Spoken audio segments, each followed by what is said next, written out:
Welcome to America's Heroes Group. Welcome back to America's Heroes Group, Roundtable with partner National Coalition for Homeless Veterans.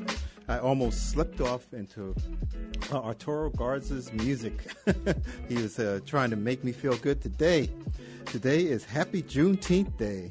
So celebrate the independence and putting our country on the right road. Thank you, President Biden, for signing that bill and making it a national holiday. It's a holiday not just for us as African Americans, but also for all people in this country. It's time to come together.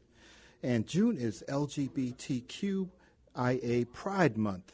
So we have to do a special reach out to all of our brothers and sisters who are of the LGBTQIA community.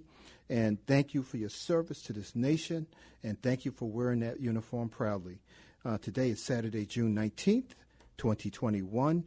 Our host is Cliff Kelly, and our co-host is Colonel Dr. Damon Arnold. Today, we also have our executive producer, Glenda Smith, and our digital media producer, Ivan Ortega of Scouts Honor Productions. He is already doing an astounding job for us, so I'm so glad he's here. But we have three panelists with us, and we have Kathryn Monet. She is the Chief Executive Officer of the National Coalition for Homeless Veterans. We also have Ralph Cooper, a Community and Residential Veteran Services Coordinator, Cloudbreak Houston, LLC, and co-founder of the National Coalition for Homeless Veterans. We also have Michael Blecker, who is the CEO of Swords to Plowshares and a founder of NCHV. We are so honored to have all three of you here. First of all, thank you for your service to our service members and their families, because you not only take care of just our veterans, but you take care of entire families by doing what you do. And today's discussion is talking about aging veterans experiencing homelessness. And, I had a couple of time periods in my life where I was homeless, and I was young, so I could bounce back. But I can't imagine at my age right now going through homelessness and what that means to a person's life. So thank you, all three of you, for being on. I'll open up to you, Kathryn, first, and you can, introduce some concepts, and have Ralph and Michael talk about this whole thing about aging veterans experiencing homelessness. Well, first of all, thank you for having all of us. It's so great to see you every month. Yeah. I think one of the things that we've been struggling with as a field serving veterans experiencing homelessness is that there is this cohort of veterans that sort of moves through the system, and they've been homeless for quite some time. They are still homeless, and they're getting a lot older.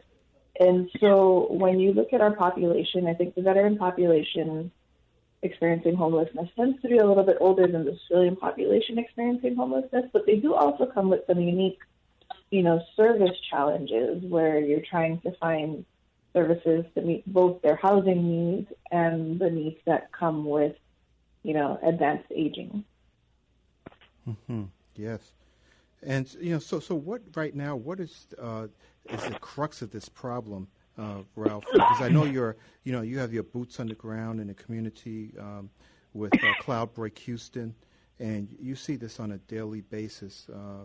So what do you think is causing? Why is it that even with advancing age, we're supposed to have Social Security, supposed to have all these things that are benefits for people who are advancing age, and we have AARP out there helping. And so, what is the special needs of this population of people who are aging and they're still homeless? Well, thank you, Colonel. We're very fortunate to have Michael Blecker on with us. Okay. And as far as statistics and kind of like giving you that kind of situation, I want to just read to you a little story of an Army veteran that Andrea Morales from KHN wrote. Army veteran Eugene Milligan is 75 years old and blind. He uses a wheelchair since losing half his leg to diabetes and gets dialysis for kidney failure. He has struggled to get enough to eat. Earlier this year, he ended up in the hospital after burning himself, boiling water for oatmeal. A long stay caused the Memphis vet to fall off of charity roll for homeless, delivered Meals on Wheels. So he couldn't get any food. Many times I felt like I was starving, he said. There's neighbors that need food too. There's people at dialysis that need food. There's hunger everywhere. Mm-hmm. Millions of seniors across the country quietly go hungry as the safety net designed to catch them sprays. Now, 80% of the Americans 60 and older were food insecure, right? Yes. And we wonder why seniors who don't have consistent access to enough food for a healthy life, why this has doubled since 2001. So while the plight of hungry children elicits support and can be tackled at school, the plight of hungry older Americans and veterans is shrouded by isolation and the generation's pride. Wow. So, what a powerful statement. Yes, yeah. So, go ahead, Ralph. Mm-hmm. We can see that, there's been a reduction in the number of homeless veterans since 2008. Mm-hmm. But we have older veterans who are still suffering. The Vietnam generation nearing their mid-60s and increasing numbers of women serving in the military, these populations are among the most vulnerable to homelessness. Mm-hmm. And so it's not only the war, it's all of these other issues as well here in America that causes these old people. Now, I can say old people because next month, the 3rd of July, I'll turn 80. So, look, this scares me because all it takes is my wife kicking me out. And I'm in terrible situations. I live in fear of that every day. But that's a great summary of someone's life and how they actually intimately involved in the bad consequences of not having access to food, of also being homeless. And, when you start thinking about, you already have a few strikes against you when you're going for dialysis. I mean, so the only time you get to sit in a seat, and sometimes they'll give you a sandwich there, is when you have to have kidney failure and be in a dialysis chair to get at least some attention, right? So other than that, what you're saying, you're out in the street by yourself. And so, Michael, isolated, right? Yes. So, Michael, swords to plowshares. I mean, I'm wondering how many jobs you have, because it seems like you have done a lot for veterans from that and being the founder of NCHV. So, what is your perspective on this whole thing? What do you think the problem is, and what should we be doing to pay attention to this? Yeah, well, thanks for having me on the show, and I think Ralph did sum it up nicely. He's right. I mean, we've been able to really reduce the number of unsheltered vets on the street, but those who are unsheltered are sheltered where? In some of these housing programs. And in our case, we've housed almost 550 veterans in San Francisco, and 40% of them are 62 years of age. And what we've discovered is it's true. Maybe they're no longer homeless, but they remain isolated. They're in this housing, depending on where your housing is. In our case, in an urban area like San Francisco, they're in these. Many of them are projects, these single room occupancy hotels, and they have. We're seeing that there's just not enough wraparound care for them. Some of them are funded through rental subsidies by the VA VASH program. And there is some mandated case management there, but it's not there for weekends and evenings, and it's not really near enough care that you'd want your family and your communities taken care of. So we're talking about these seniors who have advanced conditions, as Ralph was saying. I mean, they're not just Vietnam veterans who are in their 70s, but if they spend any time on the street, their health conditions are 10 years older than their age. So they have these advanced conditions. And everyone, they're all like suffering pain and restrictions in movement. Everyone is. All those who are in that age group. And all those who literally have spent time on the street are suffering from, as you mentioned, the dialysis issue with diabetes, issues with neuropathy, issues with chronic pulmonary dysfunction, but just a range of these conditions, including issues around depression and mental health problems. And so you can't just put them in a room and then just maybe do a wellness check once a week. Yeah. These folks need in-home supports. They need, what would you want folks to have? You want folks to have some specialized geriatric care because that's what they need. A lot of them have these multiple medications. Do they have any medication management? Not enough. So what we discovered is, okay, maybe they're now housed, but while they're housed, they're not getting the care you would want any senior to have, especially those who have these, comorbidities. And that's what we're seeing in San Francisco and in the program we have. Yes, yeah. You made me have a little bit of a flashback to, when I first started with, looking at a medical field and pursuing this kind of discipline. I was back in high school and I volunteered about 2,000 service hours to a hospital system where we had senior citizens.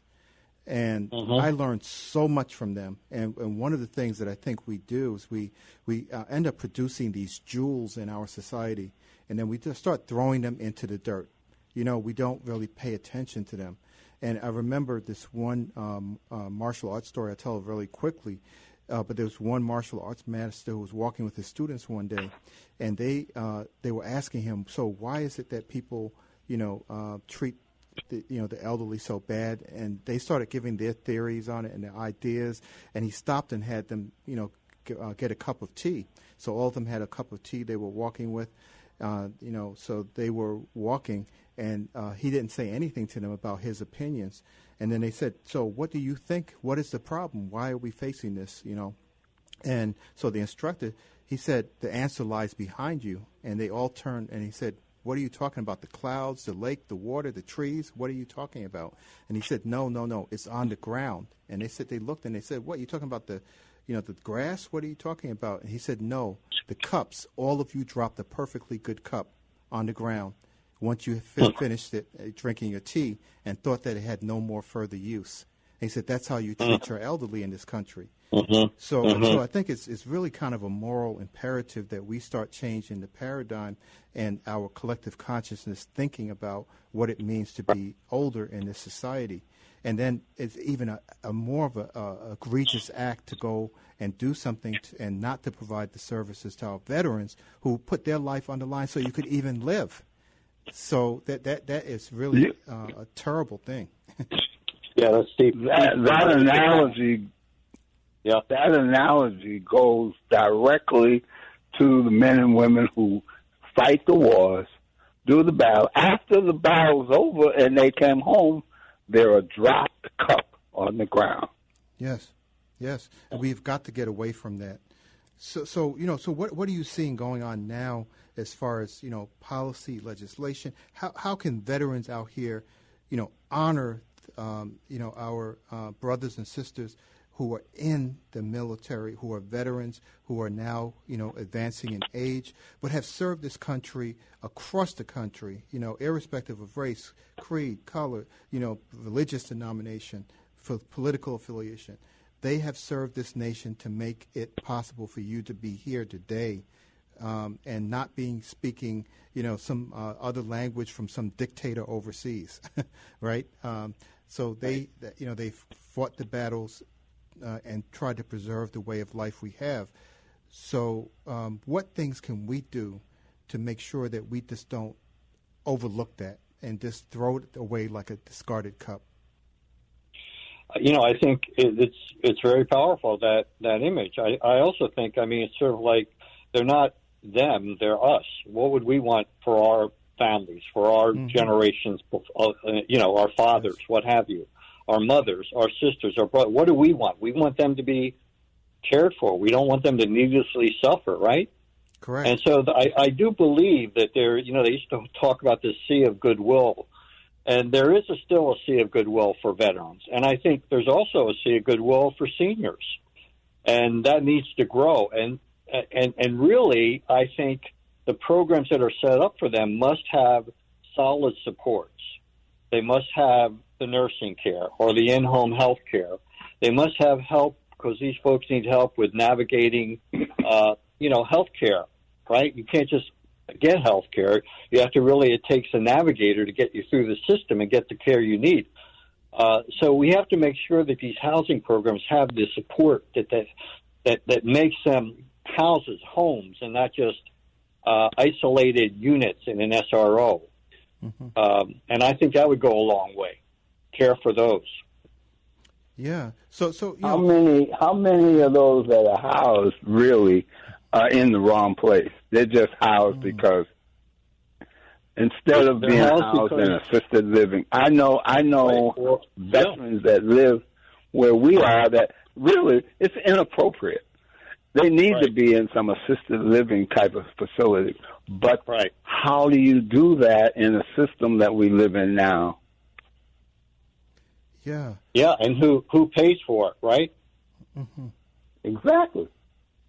Yeah, because we know you have this nursing home industry that that is in so many respects is terribly corrupt, and has really a lot of folks have suffered in that industry. Yes. And yet it's an industry that basically where some of the government is paying extraordinary amounts of money, and private citizens as well.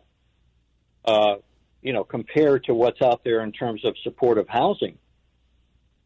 Yeah. So there has to be a balancing of that, quite frankly. Yeah, I always wondered, with the nursing facilities, and I've looked at them over the years and was involved with some of the policy sides and looking at some different issues with them.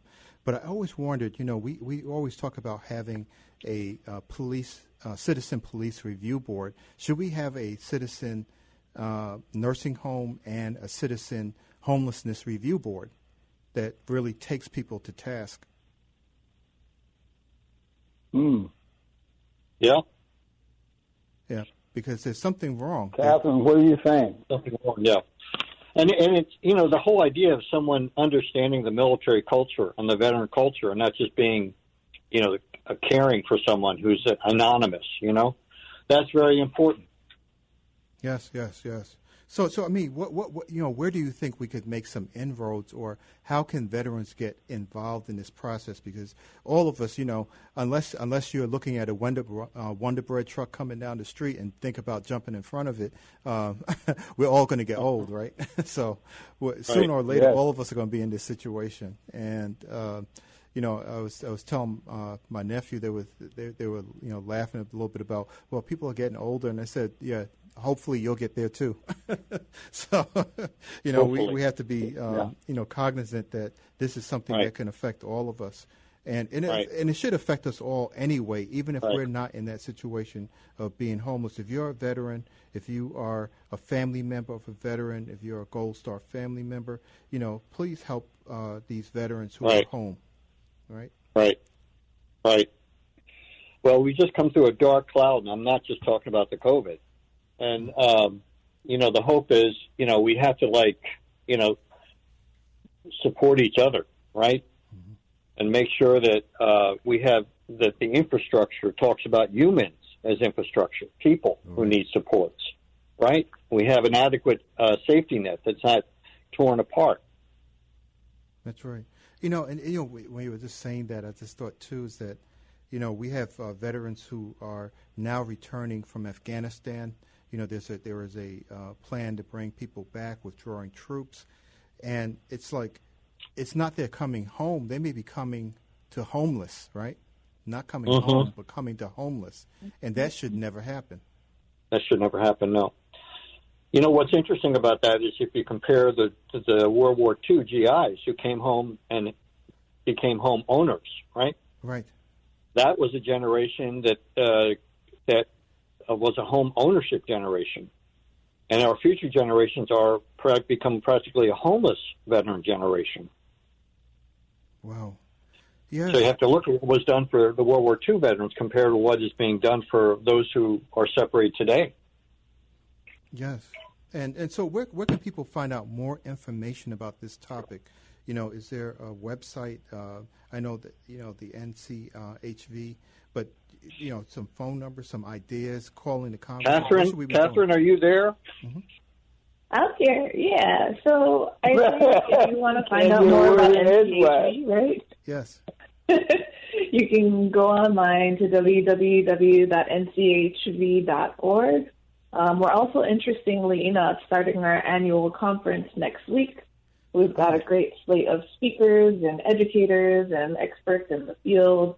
And there will be, I know, at least one workshop on serving aging veterans and trying to bridge the gap. We'll have experts from, folks who represent aging associations, providers who are doing really innovative things in their community to try and get the word out around best practices and things that community partners can try to implement in their area. Mm-hmm. But I do want to come back around to something that one quick thing, Kathryn. So people can sign up for this online, and is it a free free conference? Yes. Well, it's not free, but folks can definitely sign up online to join us, and they can come and learn a lot more about veteran homelessness. And we'd absolutely welcome anyone who listens to the show. Okay, to join us. I'd love to do that. Okay, go ahead. Well, so the one other thing that I was just going to add here is that it is really important that all of us collectively demand the type of services for veterans that we would want to see if they were, in fact, our uncles, our aunts, our grandparents, our partners, our children, right? And I often think about the kind of military-civilian divide now that, we are in an era of an all-volunteer military. I think the gap is growing bigger and bigger between what civilians know about veterans in the military and the ways in which they kind of advocate on behalf of veterans. And so I think it is really important, right, for everyone to know that they need to be out there rallying for these people and making sure that VA and other federal programs have the resources that they need to serve them well. How should we do that? Would we go to our congressional members, or what's the best way to advocate? Because I know that there's a federal level, there's a state, then there's a county, then a city. Where's the best place to really attack this? Is it more, in your local community, or is it just say do all of them? Right? I don't know. Definitely do them all. Mm-hmm. Yeah, absolutely. Do all of them. Yeah, so what would you say, what's the first step, Kathryn, that I should take if I'm going to take a look at this and I want to advocate for this? Other than going to your website, which I think is phenomenal. I've seen it a couple of times already, so it's really good. But what else should I do? Well, so I think that there are some key members of Congress, when you think about the folks who actually serve on the committees of Veterans Affairs and have jurisdiction over the VA budget, and folks who are actually in charge of appropriations, right? And reach out to them if you're a constituent. And, they always love hearing from constituents, hearing about what's going on in their community and hearing about the gaps. And so I think one key thing would be to reach out and say, hey, this is an issue of concern to me. I live in this part of, the country or in this part of your district, and I really need you to pay attention to this problem. Here are some things that you could do to help, whether it's supporting providers with specific funding to supplement what's going on for aging veterans, whether it's looking at how you can make some veterans benefits or even, some mainstream programs, like when you think about SNAP or other benefits like that, how you can make them more accessible to veterans.